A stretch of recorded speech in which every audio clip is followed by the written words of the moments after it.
Next up, we have Second String, where we talk all other tech.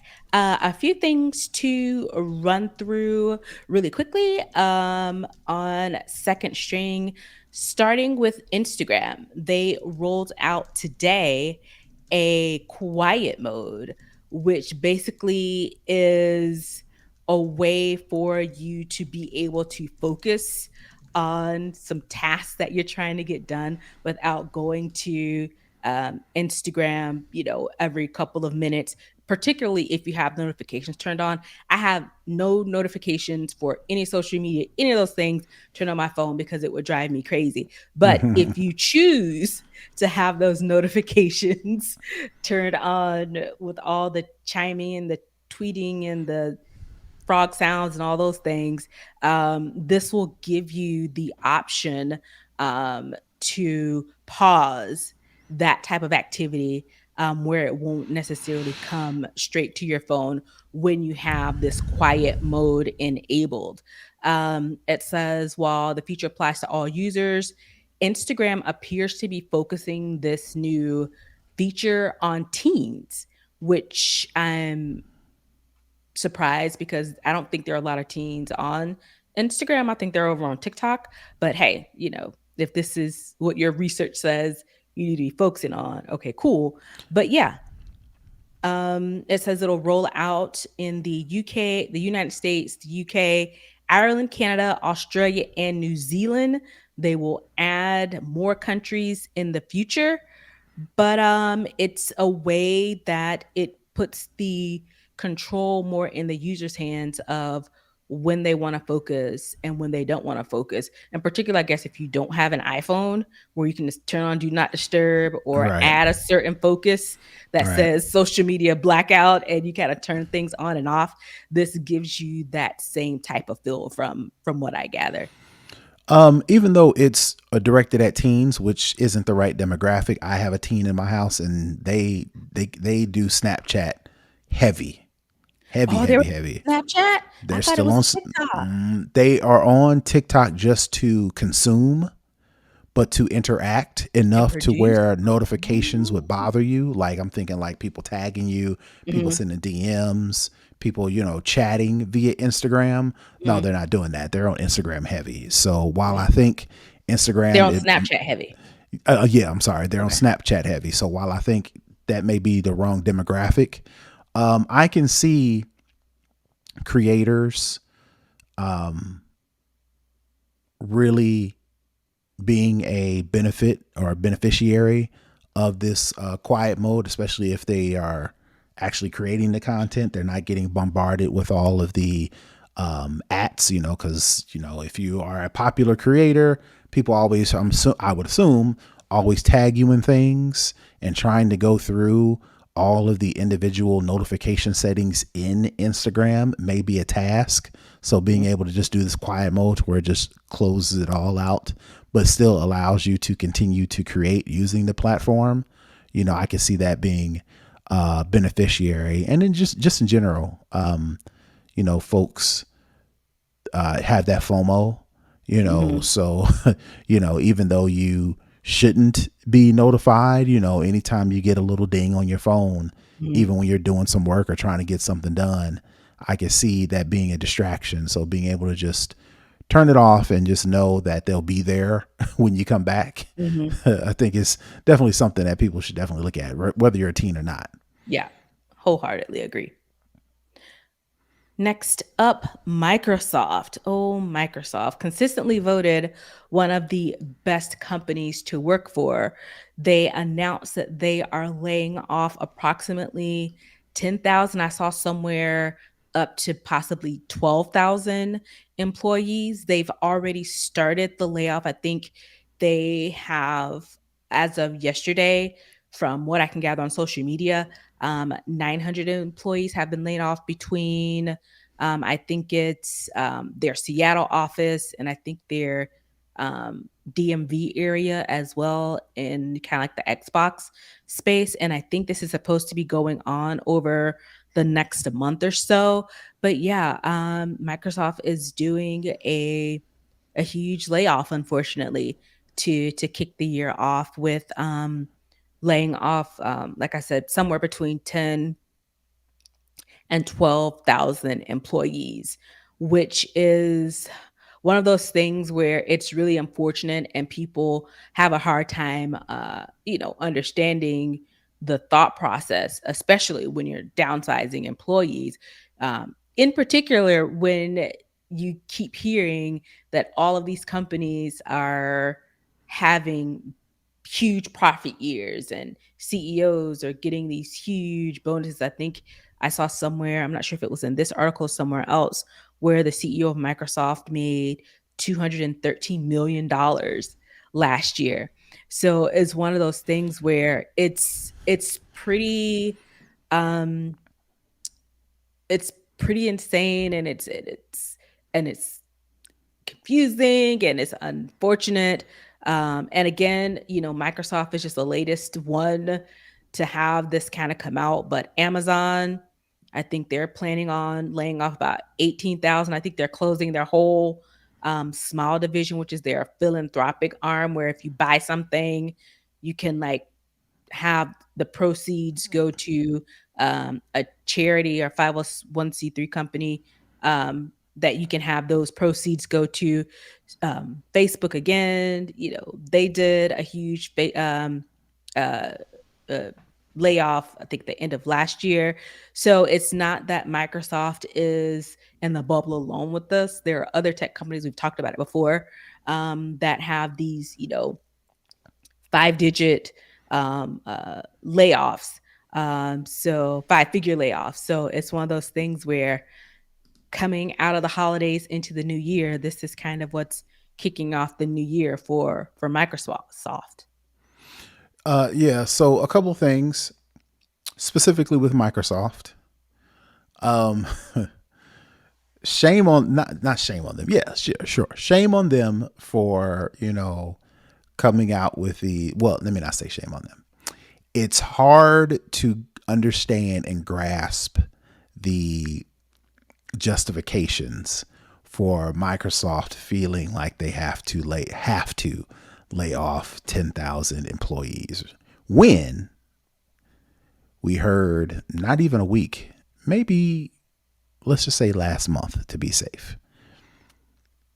Microsoft is investing billions of dollars in AI, specifically this chat GPT. I GPT, don't, Open AI. Yep. yeah, open AI and all that stuff.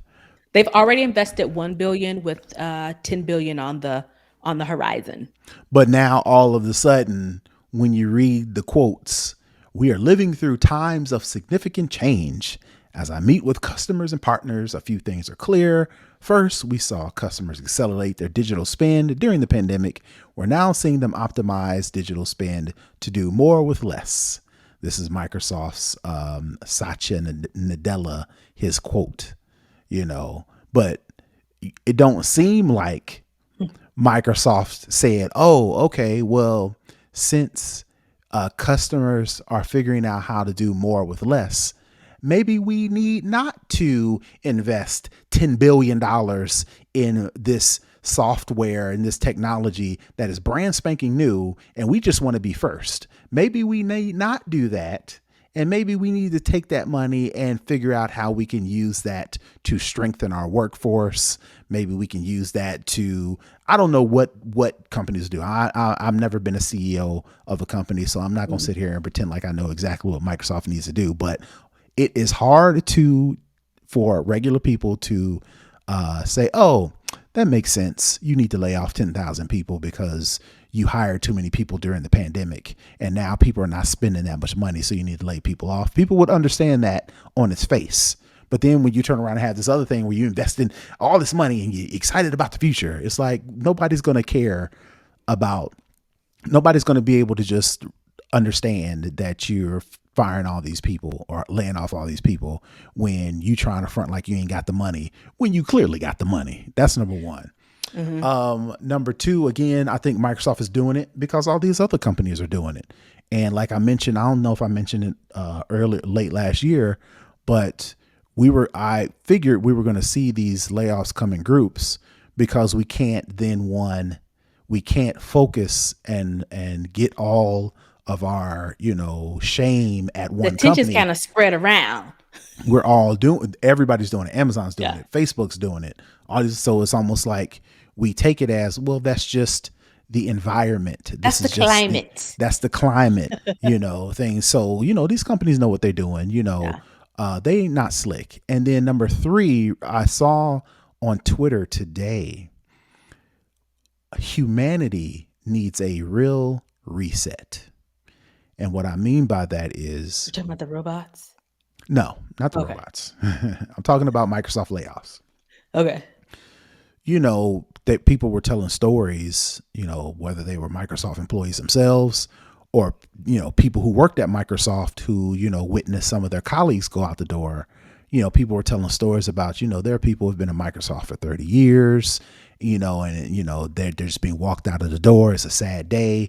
And there are people on the internet like, well, I don't understand why you so upset at working at Microsoft for 30 years and got laid off. You should have saved enough money to where you should be able to retire and go and do. Oh I don't. You don't. no. There's no love for you. Who made you think you could go spend all your money thinking you was always going to have a job making hundreds of thousands of dollars at Microsoft, and now you laid off? We don't have it. It's like, man, number one, Have some you empathy. have some Oh, empathy. Number one, everybody at Microsoft is not an engineer making $300,000 a year. There yeah. are regular administrative staff.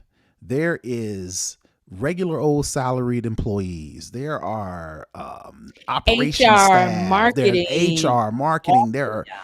janitorial staff. All these people are affected by these layoffs. And there are people who are so out of touch when they Hmm. think Microsoft, they think a bunch of nerds developing They go straight to the Microsoft top tier, the that highest make earners. $300,000 a year for the past 30 years. Who's making $300,000 a year for the past 30 years? It's like, Nobody. right. It's like, it's crazy how much lack of empathy that I saw just in this little snippet, on my timeline as it relates to these Microsoft employees getting laid off. And it's like, and even if they were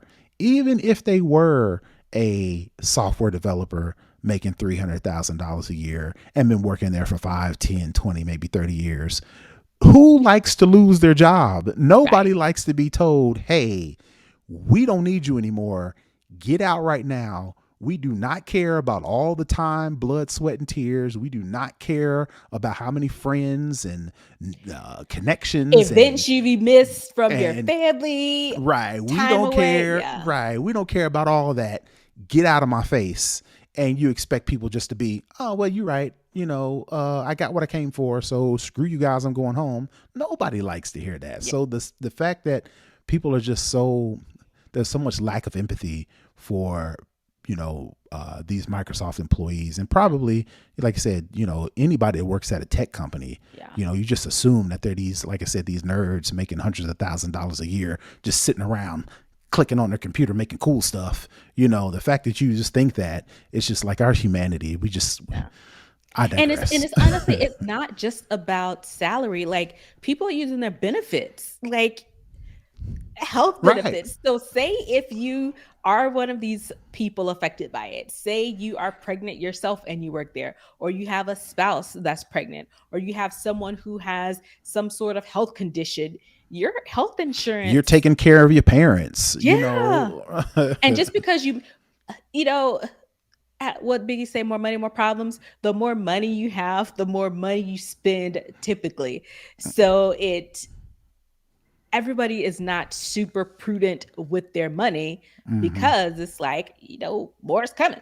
Is, right. that kind of thing. And plus, people have the right to spend their money however, they see fit. So I definitely, you're right on the humanity side. I think people disconnect so much from people because they themselves may not be making that kind of money. And it's like, oh, well, you should just be happy you were able to make that money for X amount of years. Well, you have it better than, this many of people or that many of people, or you can go another find a job if you're a software engineer, or if you're one of these nerds, you can go find a job anywhere else, those type of things. And it's not just about the money. in many of these cases. And I am firmly on the side of the employees and those affected. With the same breath, I also have to say Microsoft's investment into open AI, it's very prudent, it's very smart, and the benefits of having those types of services integrated into the Azure platform is going to be a win for Microsoft. It's going to be a win for businesses. And ultimately, it is going to be a win for consumers. So I know it's kind of hypocritical to say. It's definitely awful that they're having to lay off these many people, especially when I think I read somewhere else. They said, while we're laying off these people, we are still hiring for these certain areas that we need people. I don't think they're laying off people because they don't have the money. To me, it seems they're laying off people because their business focus is shifting. We may not need people over here, working on this thing or this part of Microsoft, or we don't need as many people, but we do need a whole bunch of other people over here in this area where we just invested all this money. So I see it on both sides. Um, it's unfortunately the nature of capitalism, the nature of the beast. And, I work in the AI machine learning space. So looking at the investment that Microsoft has made, something just fell. I'm not sure what that was. It's one of those things where you're making that investment because that is where the business is going. And when you're in those type of business leadership positions, those are the tough decisions that have to be made, Yeah, unfortunately. yeah, I get it. Like I said, I ain't gonna pretend to be a CEO, but it's just a tough pill to swallow. Where you say, "Oh man, we got to tighten the belts because the economy." And then Yeah. on the other hand, you say, "Oh yeah, but this $10 billion, don't worry about that. It's gonna make your life better. Trust me." It's like, man, I ain't gonna hear about that. You fired You just me. fired me, man. I don't have no job. And I'm sure, Microsoft is a large company. Again, it's been voted the best place to work many times over. So I'm sure they'll get a great severance package.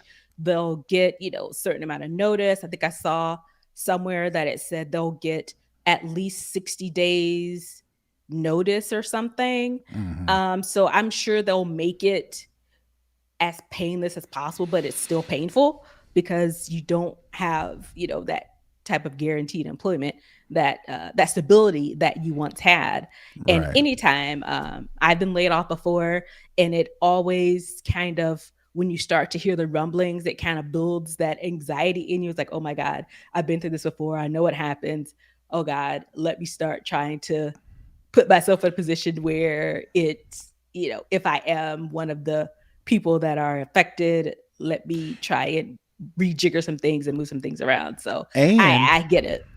and it furthermore advances the point to where there are people who are defined by the work they do. There are people who are defined or define themselves rather Oh yeah, by the company that they work for. absolutely. These companies are not defined apparently by Not the at all. people who work for them. Not at all. But They they want are you into it though. That's what so they what? sell you. That's what Oh they yeah, sure, they sure, sure, want you to sure. buy into that until Right. they don't need you. Until they don't need you. So this should be more of an example for people to say, look, I'm going to do my job. I'm going to do my best job, but I'm not going to be defined by the work I do. I'm not going to be defined by the company I work for. So if a better opportunity comes along, people should not be so quote unquote loyal to this company that I worked so hard for and all the time I spent. Hopefully, this sends a message to, people looking to work for companies, people just looking to work for anybody in general, not necessarily tech companies, just Mhm. in general.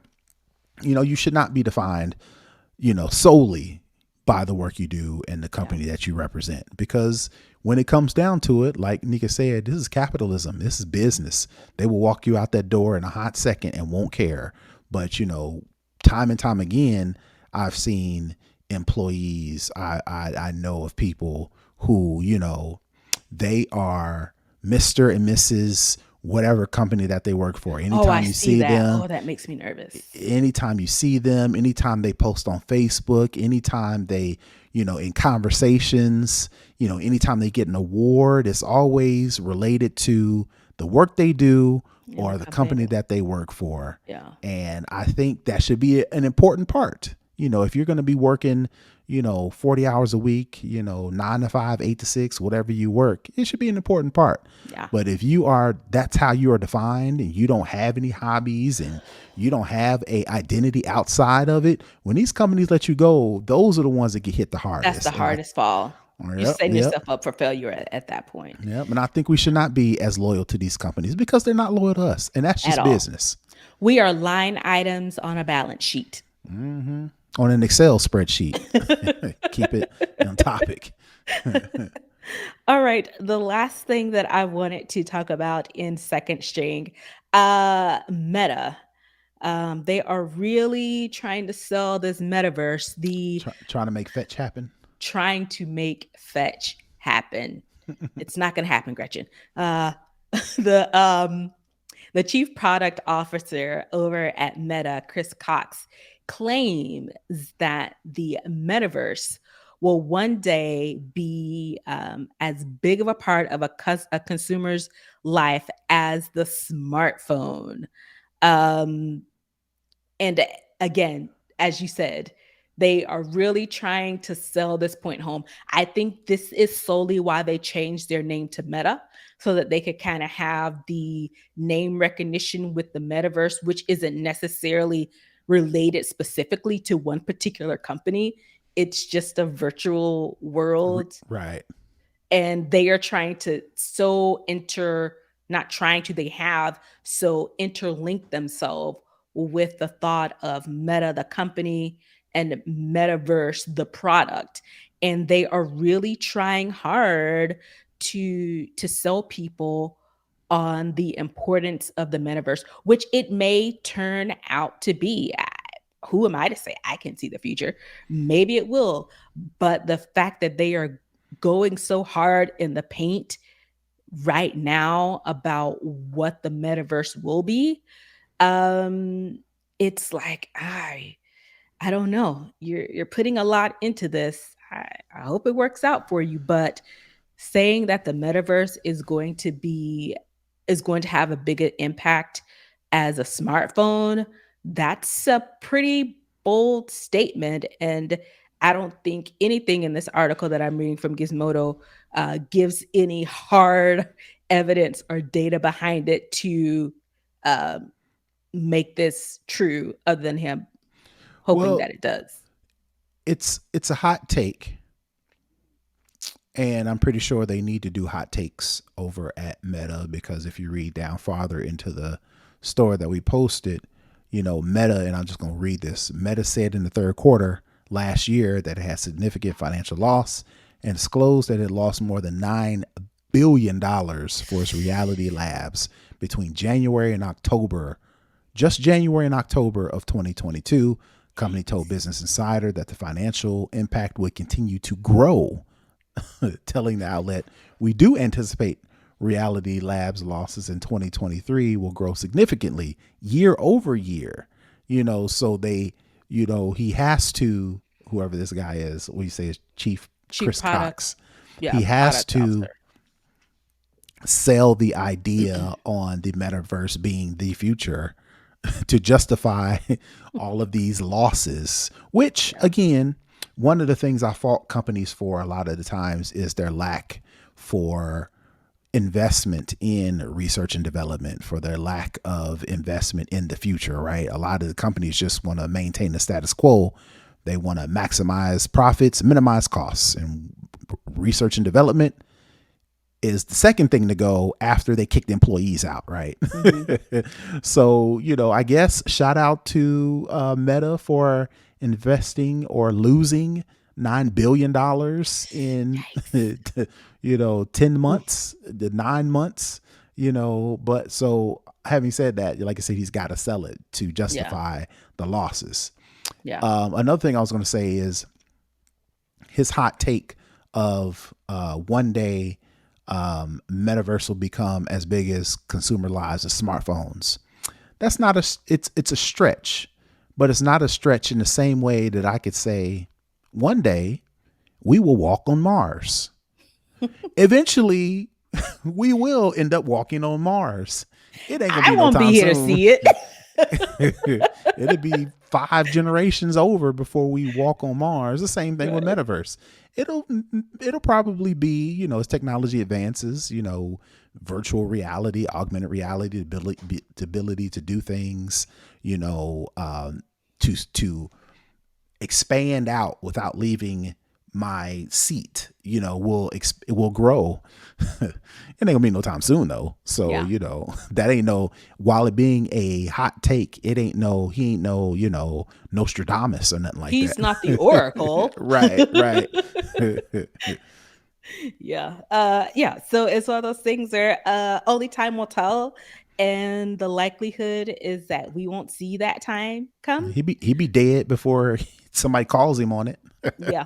Long time. They won't remember. Right. And, as long as Meta has its cash cows, Facebook, because that's their cash cow, WhatsApp, uh, I don't know, Instagram. Instagram. I don't know how much money Instagram makes, but they have which Facebook, which is their bread and butter, that allows them to sink this kind of money into this kind of endeavor. Now, if the time comes where they start to lose ground with Facebook, then they're really in trouble because the other things fund this kind of, Right. moonshot type of endeavor. So only time will tell. We'll see. But again, he is a chief product officer, so his job is to market his product and to make it seem like it's the new coming. It's the new coming of the iPhone. So yeah.